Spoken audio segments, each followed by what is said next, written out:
नमस्कार साथियों, स्वागत है आपका इंडिया न्यूज 16 में। मैं प्रदीप कौशिक मेरे सहयोगी सोनू के साथ। साथियों, जिस प्रकार से आपने जो ग्राम पंचायतों के बारे में देखा है और सुना है कि ग्राउंड पे ग्राम पंचायत में कितना काम हुआ है, इसी संदर्भ में आज हम आए हुए हैं ग्राम पंचायत दुबलाना में। और यहाँ के जो सरपंच साहब है धर्मपाल कलगानिया जी, उनसे हम बातचीत करेंगे। एक ग्राम पंचायत के सरपंच होते हुए इनके पास और भी बहुत खूबियाँ मेरे को देखने को मिली और उनके बारे में आज हम बातचीत करेंगे। सर, स्वागत है आपका हमारे यूट्यूब चैनल में। धन्यवाद। सभी भाइयों को नमस्कार।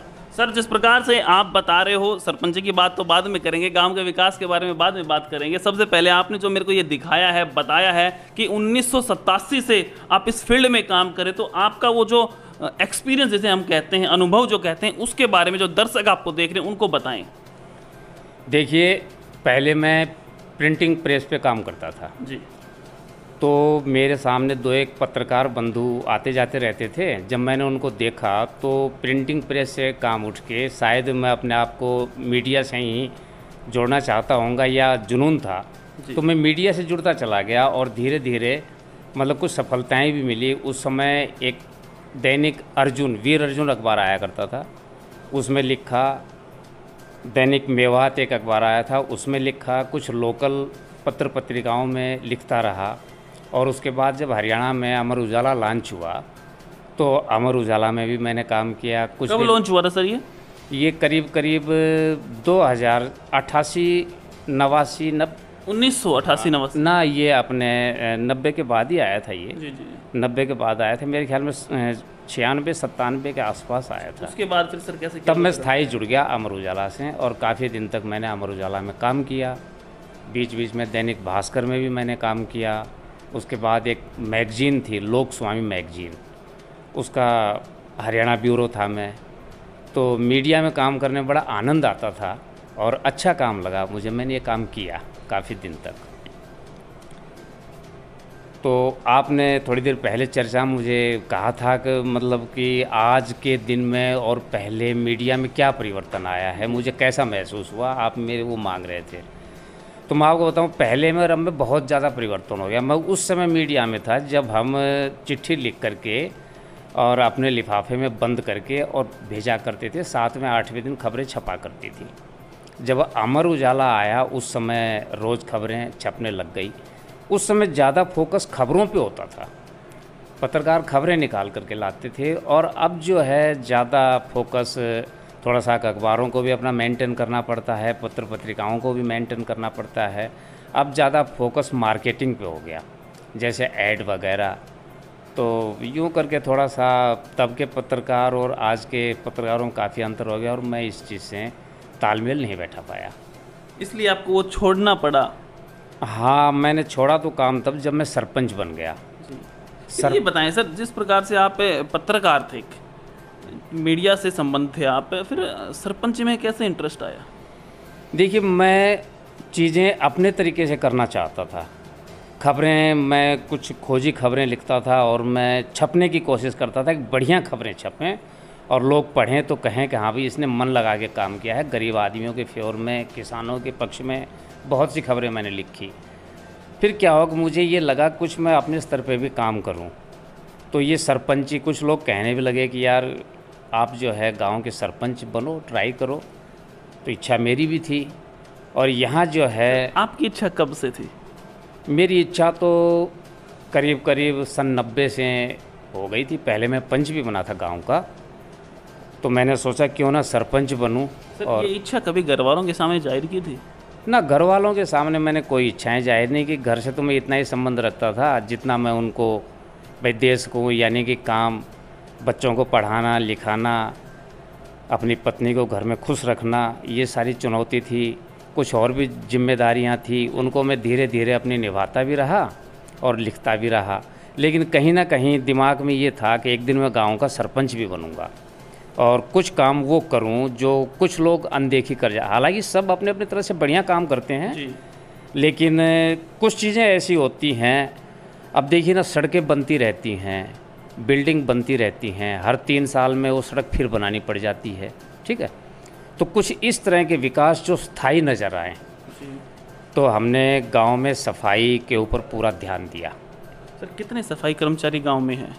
हमारे गांव में एक कर्मचारी है, एक छोड़ के चला गया। एक कर्मचारी वो हमेशा लगा रहता है और जब भी सफाई की ज़्यादा ज़रूरत पड़ती है तो मैं 3-4 कर्मचारी लगा करके 2-3 दिन में वो काम निपटवा देता हूँ और फिर वो एक आदमी लगा रहता है। एक तो कंटिन्यू है सरकार की तरफ से। हाँ, एक कंटिन्यू है। सर गांव में कितनी पोलिंग, कितनी स्ट्रेंथ है गांव की? करीब करीब 3000 वोटिंग होती है गांव में, स्ट्रेंथ है गांव की। तो एक आदमी तो कर नहीं पाता होगा, कभी कभी आपको वीक में या महीने में और लोग लगाने ही पड़ते होंगे। हाँ बिल्कुल बिल्कुल लगाने पड़ते हैं जी। 3-4 आदमी मैंने अपने पकड़ रखे हैं, जब भी ज़रूरत होती है उनको बुला लेता हूँ। 5-6 दिन वो काम कर जाते हैं, फिर चले जाते हैं, फिर ज़रूरत पड़ती है महीने में फिर बुला लेता हूँ। सर गांव की बात करें तो सबसे बड़ी भूमिका होती है गांव में शिक्षा की।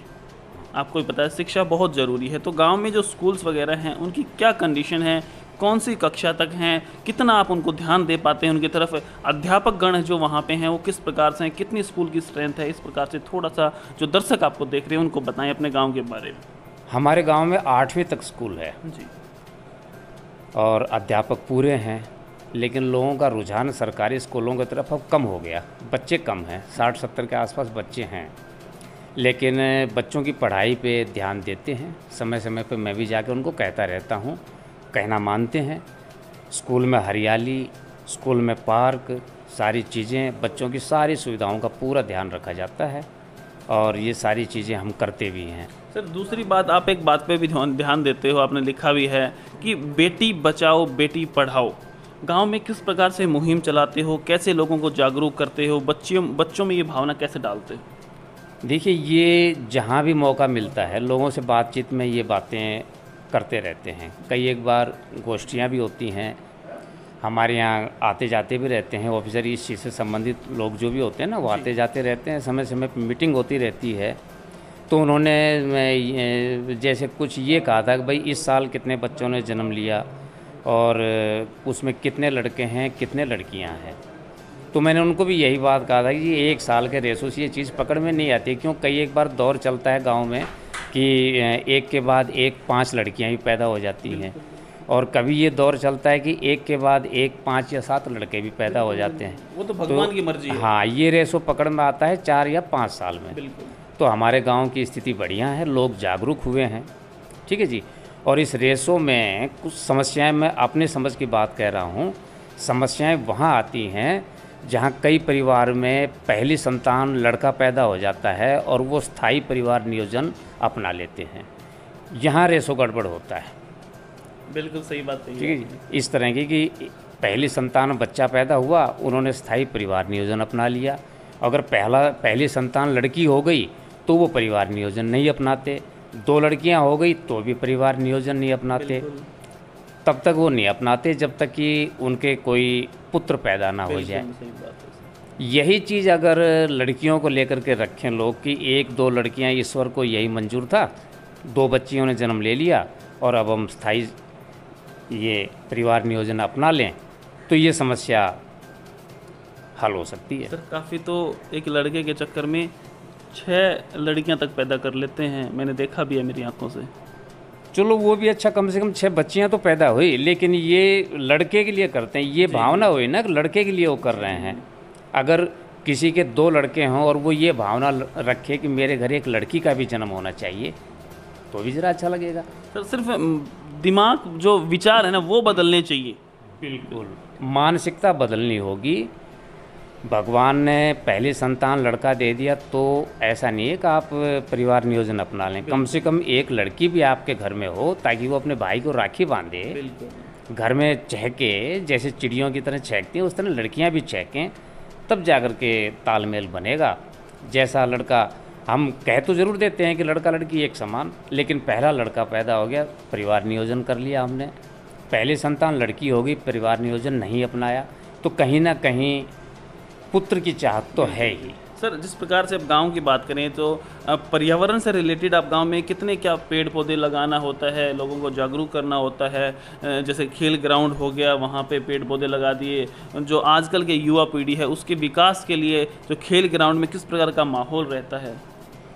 हमारे गांव में खेल ग्राउंड के नाम पे एक बनी है, उसमें काफ़ी जगह है, बच्चे अगर खेलना चाहें तो खेल लें, लेकिन कम जाते हैं बच्चे। आजकल बच्चों ने पढ़ाई के ऊपर ज़्यादा रुझान दे रखा है, वो खेलने कम जाते हैं। बनी में अगर वो सफाई वगैरह, स्टेडियम तो कोई है नहीं, तो बच्चे यूँ तो खेलते हैं, बिल्कुल। रेस भी लगाते हैं सारे, लेकिन हमारे गांव में स्टेडियम नहीं है। सर इस पे आप थोड़ा फोकस डालें, सरपंच होते हुए अगर आप थोड़ा सा फोकस करेंगे तो कहीं ना कहीं बच्चों के भविष्य के लिए एक ग्राउंड बने जिसमें वो दौड़ वगैरह लगा सकें, फिर अपने देश की सेवा कर सकें। हाँ, ये बात सही है, ऐसा होना चाहिए। मैंने बच्चों को वैसे कह रखा है कि भाई अगर बनी में आप रेस लगाते हो तो जहाँ आप कहोगे मैं ट्रैक, कच्चा ट्रैक बनवा सकता हूँ, वहाँ रेस लगाओ, दौड़ो, खेलो, कूदो। कुछ बच्चे हैं खेलते हैं, एक हमारे साथी ने थोड़ा बच्चों के लिए एडजस्टमेंट कर रखा है, वो खिलाते उलाते हैं। मैंने उनको भी कह रखा है कि मेरे लायक अगर कोई सेवा हो तो आप निसंकोच बता दिया करो। तो ऐसा कभी हुआ तो नहीं है, लेकिन बच्चे खेलते हैं। जी सर, आप कहीं ना कहीं सरकार से, प्रशासन से मांग करके ग्राउंड की व्यवस्था करवाएं और उसमें एक कोच की भी ड्यूटी लगाएं, जिससे जो आजकल जो भविष्य है, युवा पीढ़ी है, वो कहीं ना कहीं देश के काम आ सके। हाँ बिल्कुल, हमारे गांव में बच्चे सरकारी नौकरियों में लग रहे हैं काफ़ी। जी। हमारे गांव में एक बच्चा तो आईएएस अधिकारी भी है, एक बच्चा कमांडेंट लगा था, कई बच्चे बैंक मैनेजर लगे हैं, कुछ बच्चों ने अर्धसैनिक बल आर्मी ज्वाइन की है, उसमें हौलदार या एएसआई लगे हैं बच्चे। जी। अच्छी परफॉर्मेंस है लड़कों की, तो सही काम चल रहा है, इस दिशा में कोई परेशानी नहीं है। सर मनरेगा का किस प्रकार से क्या काम चल रहा है? कितने मजदूर मनरेगा में आपके पास काम कर रहे हैं गाँव में?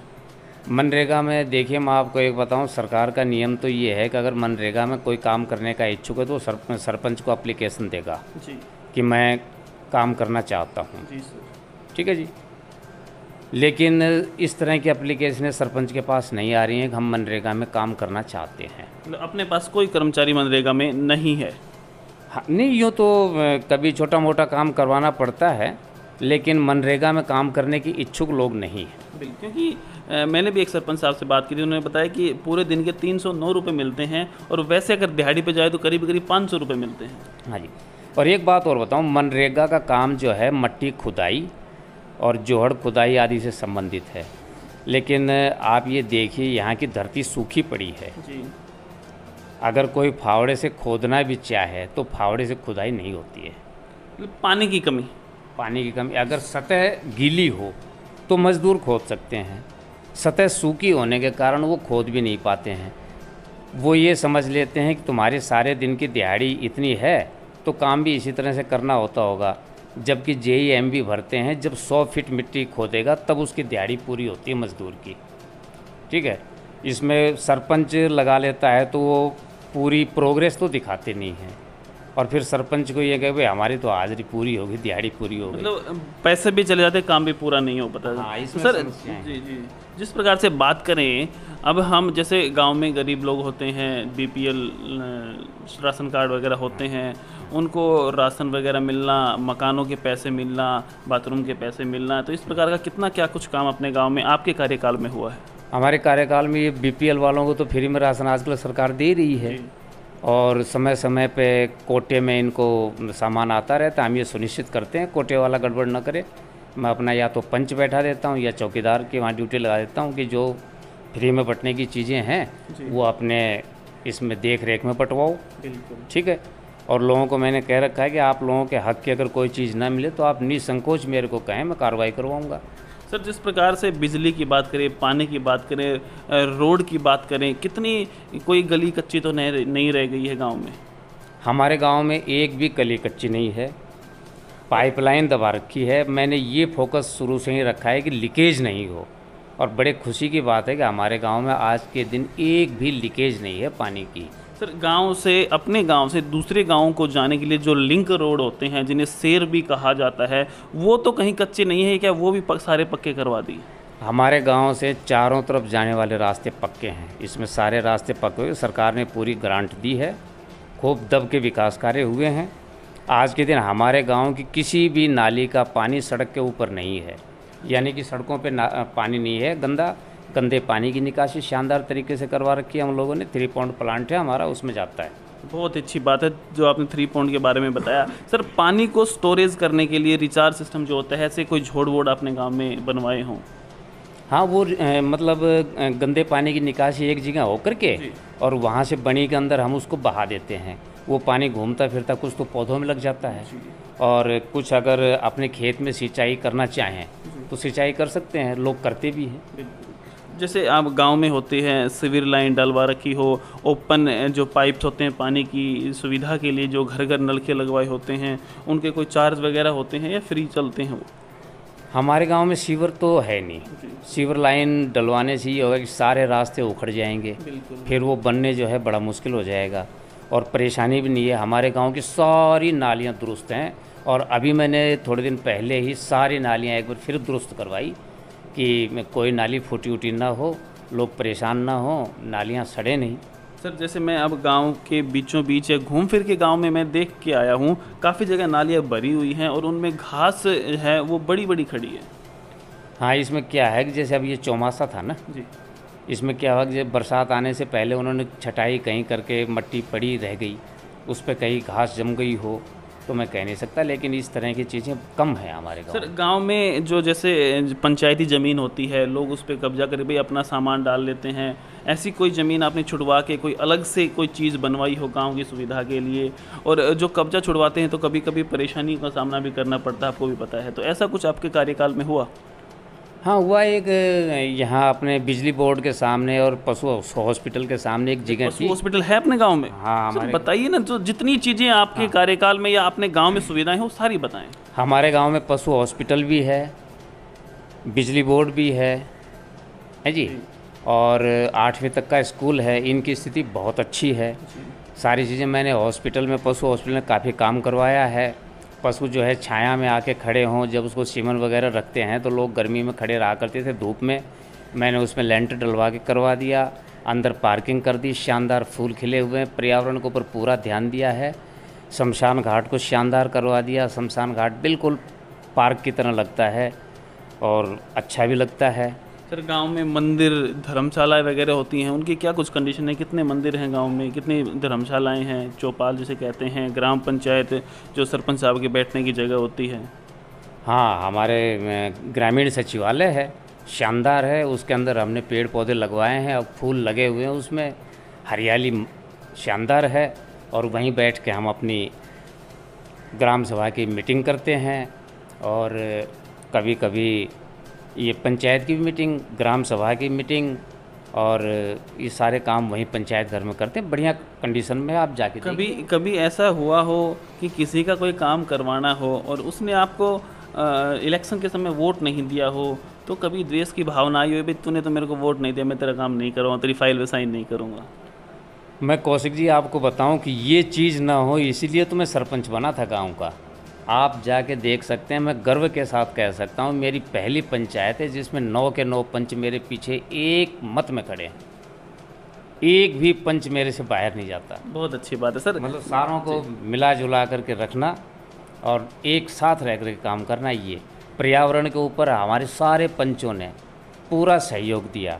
एक पंच है कृष्ण, उसने सबसे ज़्यादा सहयोग दिया। वैसे सारे पंच, एक डालचंद जी पंच हैं हमारे, अमित कुमार पंच हैं, श्री राजकुमार जी पंच हैं, रजनी पंच हैं, इंदिरा देवी पंच हैं, एक सुमन पंच हैं। इन्होंने बढ़ चढ़ के सारी चीज़ों में काम लिया। जब भी इनकी आवश्यकता होती है तुरंत ही आते हैं। बहुत अच्छी बात है सर। जिस प्रकार से गांव में कभी क्या होता है कि लड़ाई झगड़े भी हो जाते हैं, तो ऐसे कितने मामले रहे हैं लगभग जो गांव से बाहर पुलिस स्टेशन की तरफ गए हों? लगभग भाई सरपंच क्या करते हैं, गांव में सुलझा देते हैं, लेकिन कोई ऐसा मामला हो जो गांव से बाहर गया हो? देखिए 3 मामले तो मैंने कोर्ट से लेकर के सुलझाए हैं गांव में। बहुत अच्छी बात है सर। 3 मामले थे जो कोर्ट में चल रहा था, उनका केस चल रहा था, तो मैंने उनको समझा बुझा के, मगर यार इसको आप जो है यहीं कर सकते हो, तो उन्होंने किया। कुछ लड़ाई झगड़े हो जाते हैं, गांव में निपटा देते हैं, लेकिन बावजूद इसके एक आधा केस कोई थाने में चला भी जाता है। एक आध की सर कोई बात नहीं होती, लेकिन ऐसा तो नहीं है ना कि कोई हर तीसरे दिन गांव की कोई ना कोई फाइल अटकी रहती है थाने में? ना, ऐसी कोई बात नहीं है, और जो बातें वो छोटी मोटी होती हैं। बिल्कुल, वो तो है ही सर। खाली लड़ाई क्या, सास बहू की, भाई भाई की, आपसी में इस तरह की चीज़ें अगर चली जाएं थाने में तो सुलझ भी जाता है। मतलब मामला कोई चार्जशीट लग करके गंभीर मामला नहीं होता, और हाँ कोर्ट तक नहीं जाते वो मामले, थाने में ही सुलझ जाते हैं, ये केस हो जाते हैं। जी जी। है जी। सर मैं आपके गांव में आया, घर पे आया, तो मैंने एक सर्टिफिकेट देखा था, उसमें लिखा हुआ था स्टार पुरस्कृत ग्राम पंचायत 19-20 का है, तो इसका क्या राज है? ये स्टार हम लोगों को मिले बढ़िया काम के लिए। सतरंगी योजना थी सरकार की, हर एक चीज़ के लिए, जैसे कि सफाई के लिए 1 स्टार, ग्रीनलेस के लिए 1 स्टार और बेटी बचाओ के लिए 1 स्टार, इस तरह की। तो ये क्या हुआ कि जो यहाँ आए थे चेक करने, वो शत्रुघ्न जी थे हमारे, बड़े खुश हुए। वो बोले यार आपके गाँव को स्टार तो कुछ ज़्यादा मिलने चाहिए थे, लेकिन मतलब स्टार आपको कम ही मिल पाए। आप लोगों ने कैसे किया क्या सही तरह से, मतलब ये हमें करना पड़ता है, हर स्टार के लिए दावा करना पड़ता है कि हमारे गांव में ये चीज़ें देखें। तो ये कुछ समय पर हम नहीं कर पाए थोड़ा सा, लेकिन 2 स्टार मिले हैं हमारी पंचायत को। सर, गांव वालों ने आपको सपोर्ट करके जिताया, सरपंच बनाया, भाई वोटिंग तो होती है, गांव वाले वोट करते हैं, तो उन गांव वालों को क्या कहना चाहिए जिन्होंने आपको सरपंच बनाया था? ये तो मैं बार बार कहता हूँ, गांव वालों ने मुझे सरपंच बनाया, उनका मैं तहे दिल से शुक्रिया अदा करता हूँ। और मैं बार बार कहता हूँ, मैं राजनीतिक पृष्ठभूमि का आदमी नहीं हूँ, मेरा परिवार कभी भी राजनीतिक नहीं रहा, लेकिन गांव वालों ने मेरी इच्छा समझी और उन्होंने सरपंच बनाया। और मैंने कोशिश ये की कि मैं उनकी उम्मीदों पे खरा उतरूँ। कितने खरे उतरे हैं सर? मैं तो अपने तरफ से मतलब कि 100% कहूँगा, लेकिन फिर भी लोगों की कहीं ना कहीं तो कमी रही जाती है। बिल्कुल बिल्कुल। सर, अब आगे का क्या विचार है? कुछ ही समय बाद इलेक्शन है। मैंने कमिटमेंट किया था सिर्फ 1 बार सरपंच बनूंगा, उसके बाद मैं सरपंच नहीं बनूंगा। अगर कोई कहता भी है तो भी मैं शालीनता के साथ इनकार कर दूंगा। मेरा ये मानना है कि जब मैंने इतना अच्छा काम किया है तो आने वाला मेरे से भी अच्छा काम कर सकता है। सर, कहीं ना कहीं मैं कहना चाहूँगा, सरपंची का विचार है नहीं है, या आगे कोई बड़ा विचार है? भाई ये जो हमारे ब्लॉक समिति के होते हैं इलेक्शन वगैरह, इनका विचार है आगे? मैं तो ये मानता हूँ रिटायर होने की जो सरकार ने ये रख रखी है ना आयु, जी जी जी, 58 साल के बाद मैं काम करना नहीं चाहता, रिटायरमेंट पे जाना चाहता हूँ। बहुत अच्छी बात है, बहुत अच्छी बात आपने ठीक है जी। और एक बात मैं बताता हूँ, हमारे गांव में जो आप पूछ रहे थे ना, वो बात थोड़ी सी रह गई थी। कोई ऐसा कब्जा हटा करके वो बता रहा था हॉस्पिटल के सामने लोग रूढ़ियाँ, ऊपड़े थापने, कल्टीवेटर, इस तरह की चीज़ें, और वहाँ पानी भरा रहता था। तो मैंने ज़बरदस्ती किसी से नहीं बल्कि रिक्वेस्ट करके उनसे कि भाई आप ये हटाएं, मैं यहाँ पार्क बनाऊँगा, और वहाँ शानदार पार्क बनवा दिया। उसमें पेड़ पौधे लगे हुए हैं और गांव काफ़ी खुश रहता है इस चीज़ से। जो चीज़ें सरपंच साहब ने बताई हैं कि भाई ये काम करवाया है, उनकी फ़ोटो भी मैं आपको दिखाऊंगा, जो साइड में चलेंगी वीडियो में आपको दिखाऊंगा। और जिस प्रकार से सरपंच साहब ने बताया कि ये विकास कार्य मैंने करवाए हैं, उम्मीद है आपने भी अपने गांव में करवाए होंगे। और बहुत ही जल्द मैं आपके गांव में भी आऊंगा और हम लोगों को दिखाएंगे कि आपने अपने कार्यकाल में कितना विकास करवाया है। अगर आपने अभी तक सब्सक्राइब नहीं किया है तो ज़रूर करें। देखते रहिए हमारे YouTube चैनल को। नमस्कार।